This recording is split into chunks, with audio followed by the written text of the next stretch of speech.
네, 추락하던 주가와 원화 가치가 미국의 물가 상승 둔화 소식에 단박에 일어섰습니다. 코스피 2,500선 회복 기대감이 나올 정도인데요. 이대로 시장이 살아날지 내년 전망은 어떤지 알아보겠습니다. 이재선 현대차증권연구원 나오셨습니다. 연구원님 어서 오십시오. 네, 안녕하세요. 네. 자, 이 금리 인상 속도 줄어들 거다. 이러니까 시장의 변화가 큰데 우리 시장 지금 분위기는 좀 어떻습니까? 분위기 굉장히 양호한 상황입니다. 저번 주 CPI가 발표된 직후에 미국 증시도 그렇지만요.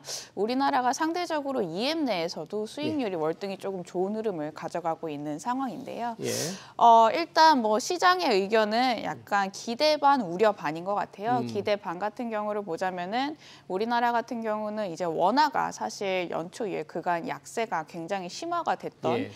구간이 있었었는데 사실 어떻게 보면은 이 원화 약세가 이제 우리나라의 증시를 보는 입장, 외국인 입장에서는 상대적으로 좀 저렴하게 느껴질 수 있는 대목 중에 하나일 것 같아요. 달러 환산 코스피 지수가 연간 수익률로는 거의 이제 과거 위기 금융 그 이상 수준으로 많이 떨어졌기 때문에 사실 매크로 변수들이 점차 리스크가 약화되는 구간이라면은 우리나라는 외국인들이 보는 입장에서는 사실 이제 매수를 할 수 있는 매력적인 국가 중에 하나라고 이제 보는 것 같고요.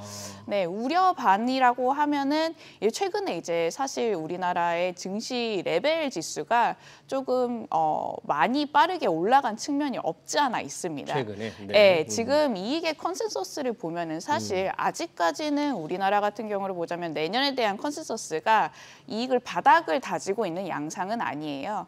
반도체를 중심으로 아직까지는 점진적으로 조금씩 하락을 하고 있는 흐름이거든요. 예. 물론 이제 이익의 하향 조정 속도는 점차 둔화가 되고 있지만 사실 이렇게 이익이 떨어지는 구간에서 증시 레벨이 오른다면은 밸류에이션 부담이 있을 수밖에 없습니다. 지금 코스피 같은 경우를 보자면은 어제자, 오늘자 종가 기준을 또 확인을 해봐야겠지만요. 네. 11.6배 수준을 형성을 하고 있는데요. 11.6배. 네, 그렇습니다. 수익 대비. 네, 밸류에이션 코스피 12months forward PER 자체가 11.6배인데 네. 우리가 이제 과거 경험상 이익이 정체됐던 국면에서 받았던 편안한 밸류에이션 레벨 같은 경우는 한 10배 정도 남짓 수준이에요. 그렇기 때문에 최근에 지금 2,500선 회복에 대한 기대감도 있지만 사실 2,500선 회복에 대한 기대감은 이제 시점의 차이일 뿐이겠습니다만 저는 사실 올해보다는 오히려 내년이 조금 더 편안하게 바라보는 시각이 맞지 않느냐라고 생각을 하고 있고요. 예. 네, 지금 이익이 조금 떨어지고 있는 구간 내에서는 사실 아까 제가 말씀드린 밸류에이션을 좀 적용을 해보자면 2,300에서 400대가 지수 레벨이 조금 편안한 수준이다라고 보시면 될 것 같습니다. 그러니까 이익 대비 주가 비교해보면 현재 지금 잠시 지난 주말 시장이 좀 좋아서 코스피 2,500을 향해서 지금 왔잖아요. 네, 그렇죠. 그 수준 자체가 주가 수익 대비로 예상을 해보면 조금 과하다. 네, 과한 측면이 없잖아 있지만 사실 그렇다고 해서 우리나라가 또 연저점을 깰 가능성은 또 제한적이라고 보고 있기 때문에 네. 증시는 1차적으로 이제 CPI가 발표된 기점으로 어느 정도는 바닥을 통과했다라고 저는 보고는 있습니다. 아, 그래요? 네. 잠시 일시적 반등이 아니고 바닥을 좀 통과한 것 같은 느낌이 든다 그런 얘기죠? 네, 다만 이제 속도가 조금 더 빠르게 움직였기 때문에 네. 최근에는 단기적으로는 좀 숨고르기는 필요해 보인다라고 생각은 하고 있습니다. 네, 하지만 바닥은 통과했다. 자, 그러면 이게 바닥을 통과해서 조금 숨고르기 들어갈지 어떨지와 함께 내년 이제 궁금하잖아요. 이제 불과 올해 얼마 안 남았으니까 전체적으로 현대차증권에서 보는 네. 내년 시장 전망, 지수 이 구간이라든지 또는 업종이라든지 이런 얘기를 좀 해보고 싶은데 전체적으로 어떻게 보십니까? 네. 전반적인 흐름을 먼저 설명을 해드리자면은 일단 방향성 같은 경우를 보자면은 1분기 때 바닥을 다지고 계단식으로 점진적으로 우상향하는 흐름을 가져갈 거다라고 생각이 들고 있고요. 네. 2,050에서 2,570포인트 상단을 좀 잡았습니다. 네. 2,570을 상단으로 본다. 네. 뭐 밸류에이션의 리레이팅에 대한 기대감은 사실 이익이 증가를 하거나 내지는 경기가 개선이 되거나가 수반이 되어야지만 사실 우리나라 같은 경우로 보자면 어쨌든 간에 경제에 굉장히 민감한 국가 중에 하나잖아요. 예. 그렇기 때문에 그게 수반이 되어야 되지만 사실 내년 같은 경우로 보자면은 뭐 IMF도 그렇고요. 이제 주요 기관에서 나타내는 전망치를 보면 전 세계 성장률이 올해보다는 소폭 좀 낮아질 것으로 네. 예상을 하고 있습니다. 그렇죠. 그렇기 때문에 뭐 큰 폭의 이제 그 주가 레벨 상승에 대한 기대감을 가져가기는 아직까지는 내년은 조금 힘든 구간일 거다라고 생각은 하지만요. 예. 그렇지만 제가 상단을 조금 그래도 2,600까지는 보는 이유가 밸류에이션에 대한 정상화에 대한 부분은 기대감을 좀 가질 수 있겠다라고 예, 생각을 하고 있기 때문에 상단을 좀 그렇게 잡아봤습니다. 왜냐하면 최근에 일시적으로 좀 주가가 오른 상태이다 보니까 네. 우리 내년 전망의 상단이 2,570으로 이렇게 보면 어떻게 볼까요? 지금 이제 내년에 상승 여력이 굉장히 적게 보이는 아주 약하게 그쵸. 느낌이 오지만 최근에 또 주가가 최근에 많이 주가가 좀 예. 뛰었다 보니까 맞죠. 예, 네. 그런 일시적인 요인을 조금 뺀다면 내년에 그래도 조금씩은 오르는 추세에 있다. 이렇게 좀 그쵸. 정리를 할 수 있습니까? 네, 맞습니다. 올해보다는 내년이 개선될 가능성이 개선될 수 있다. 높다라고 생각이 들고 있고요. 근데 아까 말씀하실 때 네. 그 이익, 주가에 영향을 미치는 이익에 지금 좀 부진할 거 아닙니까? 네, 그렇죠. 이익이 줄어들 텐데 네, 그 네. 줄어드는 속도가 좀 떨어지는 겁니까? 아니면 어떻습니까? 이익이 이제 제가 가지고 있는 포인트 중에 하나가 이익이 바닥을 다지면 사실 외국인들은 먼저 이제 선침해하는 성격을 보여주기 때문에 예. 이제 국내 증시의 자금을 조금씩은 굉장히 상대적으로 좀 많이 유입을 할 가능성이 높다라고 생각이 들고 있거든요. 네. 그렇기 때문에 결국에는 지금이 이익 하향 조정이 좀 점진적으로 진행된다고 아까 제가 말씀을 네. 드렸는데 내년에 언제쯤에 이익 하향 조정이 멈추고 주가가 반등 트리거 포인트를 얻을 수 있을지가 좀 관건인 것 같습니다. 그럼 바닥을 다지는 시점 언제쯤으로 좀 예상하시는 거예요? 그래서 저는 1분기로 예상을 하고 1분기로? 있고요. 네, IT 주가에서 조금 힌트를 찾을 수가 있을 것 같은데요. 네. 최근에 IT 대형 기업들 보시면 삼성전자라든지 SK 하이닉스라든지 상대적으로 보면은 다른 업종들 대비해서 주가가 굉장히 이제 선전을 했습니다. 네. 또 외국인들이나 기관들의 수급도 상당히 양호했고요.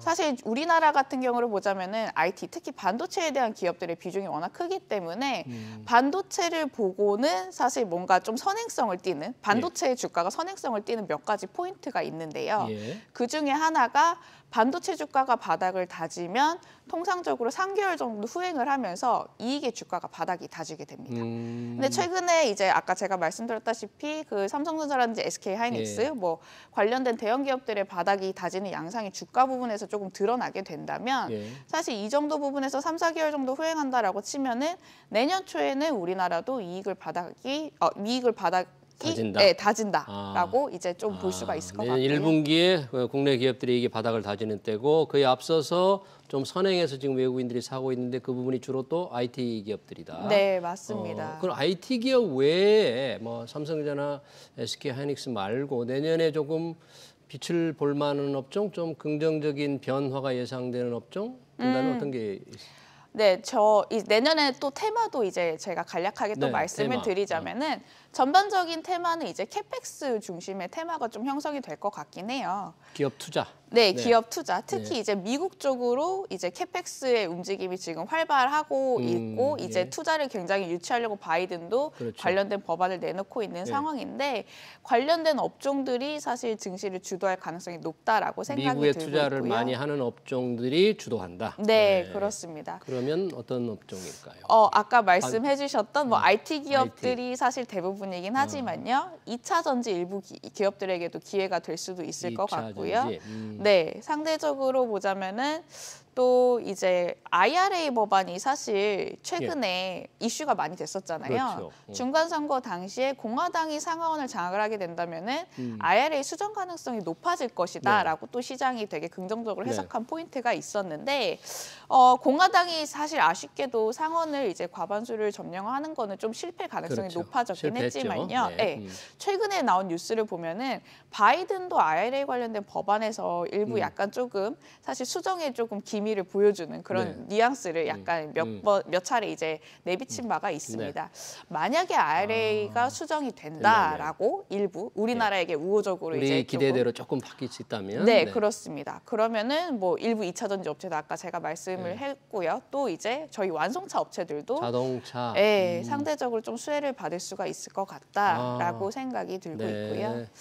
네, 그렇군요. 중국 관련된 또 뭐 모멘텀도 좀 꼽을 수가 있을 것 같은데 어떤 건가요, 중국은? 최근에 사실 이제 전인대 이후로 사실 이 제로 코로나 봉쇄 관련돼서 굉장히 뉴스가 많이 나오는 상황인데요. 아직까지는 강도 조치를 완전하게 풀지는 않았지만 사실 이제 뉴스상으로 보는 플로우상으로는 이제 점진적으로 풀 가능성이 굉장히 가시화가 되고 있는 상황이잖아요. 그렇죠. 그렇게 된다면 우리나라 업종들 중에는 중국 모멘텀을 가진 업종들, 사실 소비 관련된 업종들이 있잖아요. 화장품이라든지 내지는 유통, 뭐 호텔 레저, 내지는 항공까지. 근데 그런 업종들이 사실 올해 보면은 주가가 상대 성과가 굉장히 부진했습니다. 그러니까 담기는 어떻게 보면 편안한 업종이긴 한 거죠. 그래서 만약에 3월 전인대 이후에 내년 3월 전인대 이후에 시진핑이 본격적으로 제로 코로나를 완전히 풀어버리겠다라고 긍정적인 시나리오를 만약에 써버리게 된다면 우리나라는 그때부터는 또 중국발 이제 모멘텀을 가진 업종들을 좀 주목을 해봐도 될 것 같고요. 그렇군요. 네, 미국과 중국의 테마, 미국은 투자, 늘린 업종, 중국은 이 코로나 좀 방역 해제를 하는 데 관련된 소비 업종들이 상당히 중요한 테마라 이거죠. 네, 중요한 테마 중에 하나일 것 같습니다. 네. 또 뭐 하나 더 말씀을 드리자면 성장주 관련해서도 이제 많이 궁금해하시는 성장주들 궁금합니다. 워낙에 뭐 안 좋잖아요. 그렇죠. 지금. 워낙 주가가 사실 상대 성과가 좀 부진을 해서요. 매크로 관점에서 보자면은 성장주가 되려면은 일단 실질 금리가 꺾여야 됩니다. 실질 금리가. 네. 근데 실질 금리가 꺾이려면은 연준이 지금 금리 인상 기조를 계속해서 가져가고 있는데 이게 중단이 되거나 내지는 양적 긴축이 중단이 돼야 되는데 아직까지 그 두 가지 문제는 해결이 되지 않은 상황이고요. 그게 해결이 되는 구간은 이제 연준이 긴축을 중단하는 거는 1분기 때 이제 기정사실화돼서 시장의 프라이싱이 이미 되어 있는 상황이고 양적 긴축 같은 경우를 보자면은 파월이 사실 언제 양적 긴축을 중단한다, QT를 중단하겠다라고 얘기는 하진 않았습니다. 뭐 대략적으로 이제 9월 FOMC 회의 이후에 언급을 했던 걸 추측을 해보면 뭐 2년 정도를 가지고 가겠다. 굉장히 오랜 기간이잖아요. 근데 사실 저는 그렇게까지 길게 연준이 양적 긴축을 단행할 가능성이 좀 낮을 것으로 예상이 되고 있는 게 채권 시장이 지금 장단기 스프레드가 역전된 지 꽤 됐지 않습니까? 근데 이게 역전되는 시점부터 이제 계산을 해보자면은 채권 시장은 결국에는 미국의 리세션이 오긴 올 건데 그게 심화되는 시점이 내년 하반기부터 심화된다라고 프라이싱을 이미 하고 있는 상황입니다. 내년 하반기. 네. 근데 그때쯤에 되면은 사실 인플레이션은 어느 정도 잡혔을 테고요. 연준도 사실 그때 인플레이션이 잡힌 게 확인이 된다면 사실 이제 경기 부양에 대해서 더욱더 초점을 맞추겠죠. 그렇게 된다고 하면 양적 긴축이 중단이 되고 실질 금리가 이제 오롯이 꺾이는 구간 내에서는 가치주 대비해서 성장주가 하반기 때는 좀 상대 성과가 양호할 것이다라고 생각을 하고 있습니다. 그러니까 성장주의 빛이 들려면 그러니까 좀 더 기다려야 된다 그런 얘기네요. 내년 하반기까지는 좀 기다려야 된다. 네, 이제 금리가 굉장히 중요한 변수 중에 하나라서요. 특히? 네, 맞습니다. 네. 알겠습니다. 주간시장 전망과 내년 증시 전망까지 잘 들었습니다. 지금까지 이재선 현대차증권 연구원이었습니다. 연구원님 고맙습니다. 네, 감사합니다.